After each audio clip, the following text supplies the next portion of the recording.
আরজিকর কুলতলি পটাশপুরের ঘটনার পরেও থামছে না শ্লীলতাহানি, ধর্ষণ এবং খুনের ঘটনা। এবার উত্তর 24 পরগনার দত্তপুকুরে স্কুল ছাত্রীকে শ্লীলতাহানি এবং মারধরের অভিযোগ এলাকারই এক যুবকের বিরুদ্ধে। আক্রান্ত স্কুল ছাত্রীর অভিযোগ, শনিবার স্কুল থেকে ফেরার সময় অভিযুক্ত ইমানুল হক তাকে প্রেমের প্রস্তাব দেয়। এই ঘটনার প্রতিবাদ করলে স্কুল ছাত্রীকে বেধড়ক মারধর এবং অ্যাসিড হামলার হুমকি দেওয়া হয় অভিযুক্তের তরফে। জামা কাপড় ছিঁড়ে দেওয়া হয় বলেও অভিযোগ।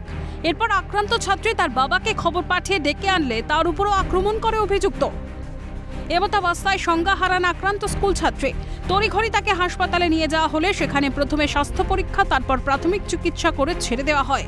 হাসপাতাল থেকে বেরিয়ে দত্তপুকুর থানায় অভিযুক্ত ইমানুল হকের বিরুদ্ধে লিখিত অভিযোগ দায়ের করা হয় আক্রান্ত ছাত্রী এবং তার পরিবারের তরফে।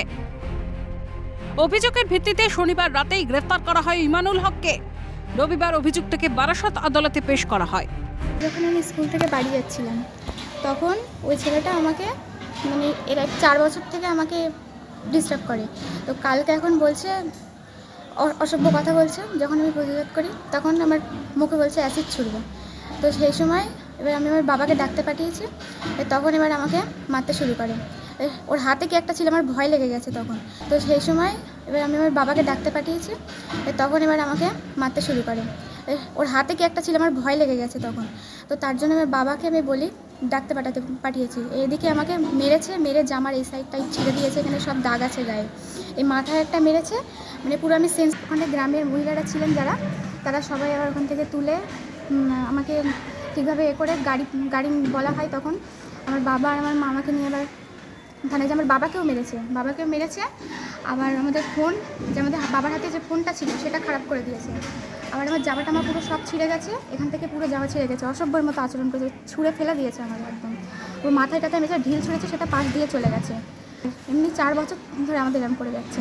থানায় গিয়ে করা হলো, কেস করা হলো, তারপর এমনি মেডিকেল রিপোর্ট হলো, তারপরে ওখানে গিয়ে স্টেপ নেওয়া হলো, কিছু ইঞ্জেকশন দিয়ে ওষুধ দিয়ে ওখান থেকে আবার বার করলো আমাদের। আমি যখন ওখানে পৌঁছেছি তখন দেখতে পাচ্ছি যে ছেলেটা মেয়েটার উপর আক্রমণ করছে এবং আমাকে ধাক্কা দিয়ে ঠেলে ফেলে দিয়ে আমার এই জায়গায় কেটে সব ছিলে গেছে। তারপরে আমি ওই জায়গায় নার্ভাস হয়ে যাই। কী ঘটনা ঘটেছে আমি আর ভাষায় প্রকাশ করতে পারি না। আমার মেয়ে, আমি সেন্সলেস হয়ে যাওয়ার মতন হয়ে ওখানেই দাঁড়িয়েছিলাম যে কী করবো, আমি কোথায় যাব, কাকে কে করবো। তখন জনগণ বলল যে ওকে নিয়ে থানায় নিয়ে যাও, ওরা একটা যে কোনো ব্যবস্থা করে। তারপর ওখান থেকে তুলে নিয়ে আমরা গাড়ি আসে, গাড়িতে তুলে নিয়ে জাগুলিয়া হসপিটালে নিয়ে যাই। হসপিটাল থেকে মেডিকেল রিপোর্ট দিয়ে দেখার পরে ওকে ইঞ্জেকশন দেয়, 2টো ইঞ্জেকশন দেওয়ার পরে তারপরে ওর জ্ঞান ফিরলে ওখান থেকে নিয়ে যাই দত্তপুর থানায়, ওখানে এফআইআর করে। রাজ্যে একের পর এক ধর্ষণ এবং খুনের ঘটনা, তারপরেও হুঁশ ফিরছে না প্রশাসনের। বারংবার একই ঘটনার পুনরাবৃত্তিতেও কেন কোনো কঠিন পদক্ষেপ নেওয়া হচ্ছে না প্রশাসনের তরফে? রাজ্যে আর কত কাদম্বিনী বিজয়া হবে? মহিলা মুখ্যমন্ত্রী হওয়া সত্ত্বেও কেন রাজ্যে নির্যাতিত মহিলারা? উঠছে প্রশ্ন। অপুশুলের রিপোর্ট, ক্যালকাটা নিউজ।